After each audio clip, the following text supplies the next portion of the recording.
हम तो तिरंगा सिर्फ हाथ में लेकर चल सकते हैं, लेकिन भारत के वीर जवान तो तिरंगे में लिपट करके भी चलते हैं और उनके साथ चलती हैं उनकी वीरता की कहानियां, शौर्य की कहानियां और देश प्रेम की कहानियां। आप और हम तो पहाड़ एडवेंचर के लिए चढ़ते हैं पूरी सेफ्टी के साथ में, लेकिन वो पहाड़ों पर ड्यूटी निभाते हैं ताकि आप और हम सुकून से सो सकें। कारगिल की विजय गाथा बरसों बीत चुके हैं, लेकिन आज भी हमारे रोंगटे खड़े कर देती हैं और हमें याद दिलाती है कि आपकी हमारी जान सुरक्षित है, क्योंकि किसी ने अपनी जान की बाजी लगा दी थी। नमस्ते दोस्तों, आरजे कार्तिक की लर्निंग सीरीज देख रहे हैं आप, और सबसे बड़ी बात सीखने वाली मैं कहता हूं, सीखोगे नहीं तो जीतोगे कैसे। सीखिए देश प्रेम क्या होता है। 5 ऐसी गाथाएं जो कारगिल की उस विजय को याद दिलाती हैं और हमें याद दिलाती हैं कि देश प्रेम क्या होता है। सबसे पहली कहानी सूबेदार मेजर योगेंद्र सिंह यादव की, जो 16 साल की उम्र में भारतीय सेना में शामिल हो गए थे और 19 साल की उम्र में साहस और पराक्रम के लिए जो सबसे बड़ा सम्मान है परमवीर चक्र, उससे उन्हें सम्मानित किया गया। सबसे कम उम्र में इस पुरस्कार से सम्मानित होने वाले वो हमारे जांबाज सैनिक बने। बुलंदशहर में सिकंदराबाद में एक अहीर नाम का गांव है, जहां 10 मई 1980 को उनका जन्म हुआ। 1996 में उनके पास में चिट्ठी आई सेना में भर्ती होने की। पूरे गांव में खुशी का ठिकाना नहीं था। योगेंद्र के पिताजी भी सेना में थे, तो अपने पिताजी को उन्होंने देखा था और उन्हें लगता था कि मुझे भी फौज में शामिल होना है, तो फौज में शामिल हुए। उन्हें बहुत खुशी हुई और सूबेदार मेजर योगेंद्र सिंह यादव 1999 में जब उनकी शादी हुई, सिर्फ 15 दिन हुए थे, छुट्टियों में घर आए हुए थे, तभी उनके पास में कारगिल हेडक्वार्टर से बुलावा आता है कि आपको आना होगा। आसपास के लोग समझाते हैं कि अभी तो शादी हुई है, क्या तुम इसको टाल नहीं सकते बुलावे को, क्या तुम रुक नहीं सकते? लेकिन वो कहते हैं नहीं, पहले ड्यूटी, पहले अपना कर्तव्य निभाऊंगा। सामान पैक करते हैं और पहुंच जाते हैं अपनी ड्यूटी निभाने के लिए। जम्मू कश्मीर में जब वो जाते हैं तो उन्हें पता चलता है कि उनकी जो बटालियन है 18 ग्रेनेडियर, वो द्रास सेक्टर की सबसे ऊंची पहाड़ी तोलोलिंग पर लड़ाई लड़ रही। योगेंद्र जो थे वो कुछ ही घंटों में पहाड़ी पर पहुंच जाते हैं अपनी बटालियन के पास, और जब देखते हैं कि पाकिस्तानी जो आर्मी है उनकी तरफ से गोलीबारी हो रही है, तो बिना देरी के मोर्चा संभाल लेते हैं। और एक समय ऐसा आता है कि इनकी टुकड़ी में बड़े कम सैनिक बचते हैं। दुश्मन सैनिकों को लगता है कि शायद सब खत्म हो गए, तो थोड़े रिलैक्स्ड मोड में आ जाते हैं। ये एक इनकी प्लानिंग थी सामने वाले को झांसा देने की। तो जब ये गोलीबारी बंद होती है, जब पाकिस्तानियों को लगता है कि बटालियन खत्म हो गई, टुकड़ी खत्म हो गई, तब फिर से अटैक कर देते हैं। योगेंद्र सिंह यादव की आंखों में एक ही सपना था कि उस चोटी पर तिरंगा लहराना था, और कमाल करके वो दिखाते हैं। ताबड़तोड़ जो है वो हमला करते हैं। फिर दुश्मन सैनिक जो होते हैं उनमें से एक जो है पीछे की तरफ अपनी आर्मी को सूचना देता है कि यहाँ पर अभी और इंडियन जो है बचे हुए हैं, और जो है सेना आती है और इन पर फिर से हमला करती है। इस हमले में बताया जाता है कि 15 गोलियां उन्हें लग चुकी थी, लेकिन वो लगातार लड़ते रहे, और इनफैक्ट नीचे वालों को लगा कि शायद वो शहीद हो चुके हैं, लेकिन वो पहाड़ी पर से खिसकते हुए नीचे आए और अपनी बटालियन को पूरी सूचना दी कि वहाँ चोटी पर कितने सैनिक हैं, क्या लोकेशन है। जब उन्हें अस्पताल ले जाया जा रहा था तब भी वो लोकेशन और सारी जानकारी अपने सीनियर्स को दे रहे थे। ये योगेंद्र सिंह यादव की वीरता का कमाल था कि भारत ने टाइगर हिल्स पर तिरंगा लहरा दिया था। दूसरी कहानी है कमांडो दिगेंद्र सिंह की। राजस्थान में सीकर जिले की नीमका थाना तहसील के गांव में इनका जन्म हुआ। इनके जो फादर थे वो भी भारतीय सेना में शामिल रहे। 1947-48 के युद्ध में उनके जबड़े में 11 गोलियां लगी थी। उनके पिता का नाम था शिवदान सिंह जी। अपने पिता के नक्शे कदम पर चलते हुए दिगेंद्र भी भारतीय सेना में शामिल हो गए। 2 राजपुताना राइफल्स में ये शामिल हुए थे। अलग अलग जगहों पर इनकी पोस्टिंग रही थी। जब कारगिल में युद्ध छिड़ा तो इनकी यूनिट को कहा गया कि 24 घंटे में आपको कुपवाड़ा जो है पहुंचना है और फिर जो है मोर्चा संभालने के लिए तैयार रहना है। इनको जो जिम्मेदारी मिली थी वो मिली थी द्रास सेक्टर की तोलोलिंग की जो पहाड़ियां थी उनकी बर्फीली चोटियों को दुश्मन सेना से मुक्त करवाने की। और ये एक ऐसी जगह थी जहां हमारी जो भारतीय फौज की 3 यूनिट थी वो फेल हो चुकी थी। तो ये चढ़ाई शुरू करते हैं, रात के सन्नाटे में चढ़ाई पूरी करते हैं 12 जून की रात को।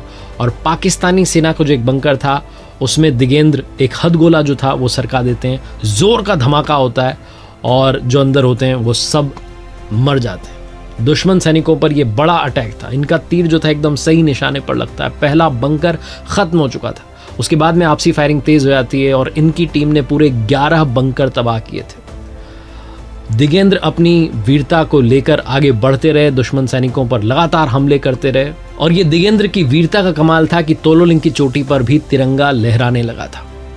हालांकि जो दिगेंद्र थे वो अपनी जीत से ज़्यादा एक्साइटेड नहीं थे, क्योंकि उनके जो अपने साथी थे उन्हें खो दिया था।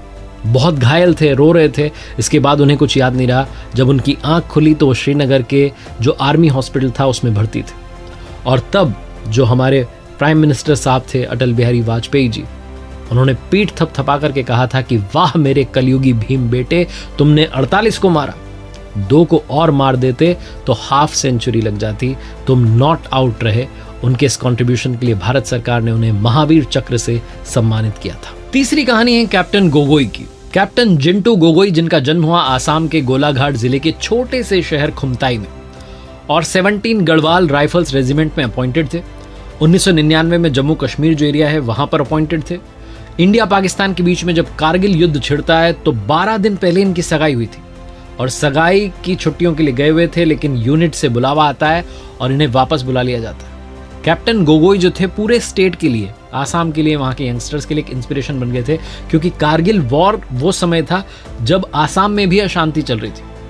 क्योंकि वहां पर अशांति चल रही थी तो कैप्टन जिंटू गोगोई ने अपने लोगों को कहा कि हमें एक रहना है और हमें भारत के साथ आगे चलना है, भारत का जो झंडा है तिरंगा उसे बुलंद रखना है। इस बात से आसपास के लोगों को, युवाओं को बहुत इंस्पिरेशन मिली थी।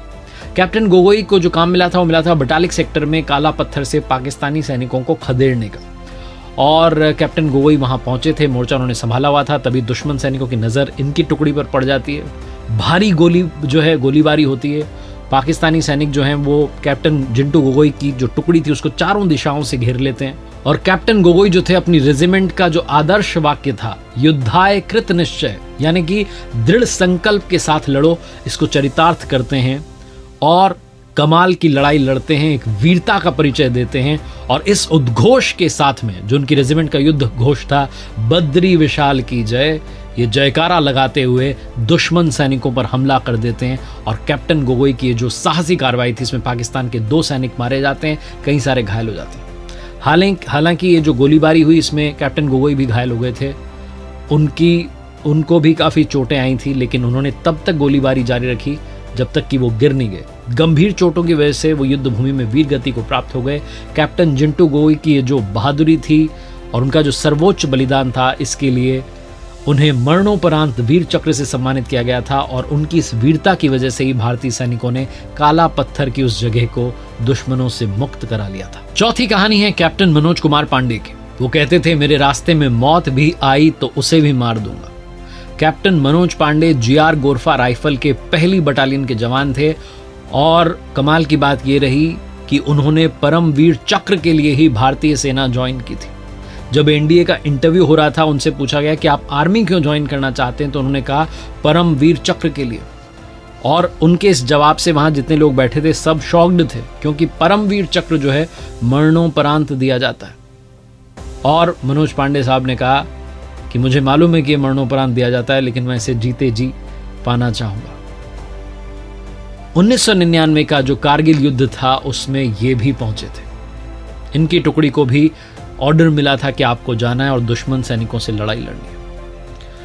एक पर्सनल डायरी ये लिखते थे जिसमें इन्होंने लिखा कि अगर मेरे फर्ज के रास्ते में मौत आती है तो मैं कसम खाता हूं कि उस मौत को हरा दूंगा। 24 साल की उम्र में शहीद हो गए थे और इन्होंने अपनी मां से वादा किया था कि 25वें बर्थडे पर जरूर आऊंगा।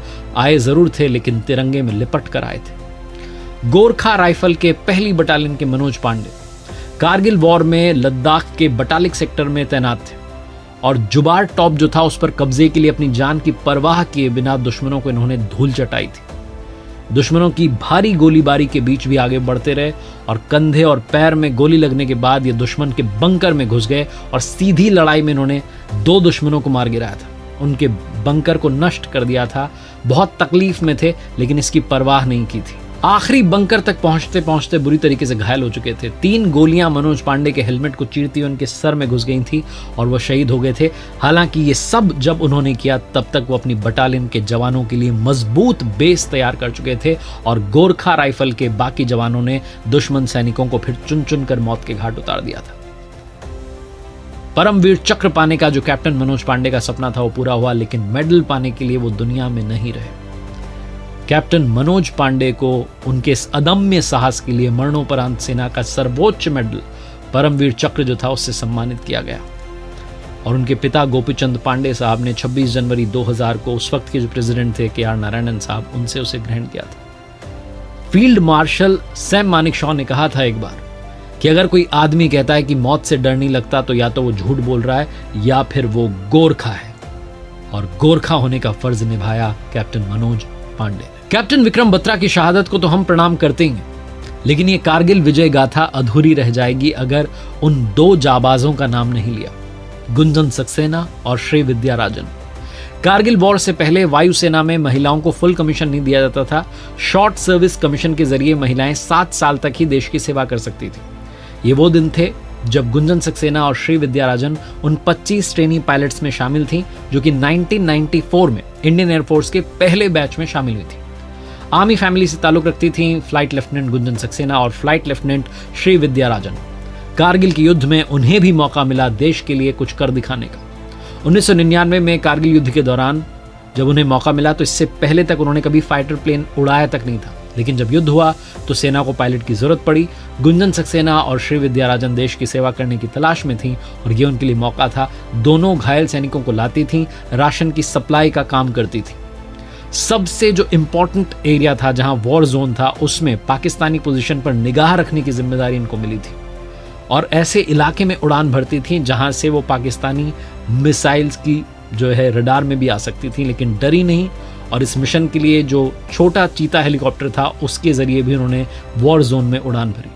ना तो उनके पास में ज़्यादा लड़ने के लिए सामान थे, ना मिसाइलों से भिड़ने के लिए, उनका सामना करने के लिए क्षमतावान हेलीकॉप्टर थे, लेकिन तब भी उन्होंने जान की परवाह किए बिना देश प्रेम को आगे रखा, उड़ान भरी और अपने मिशन को अंजाम तक पहुंचाया।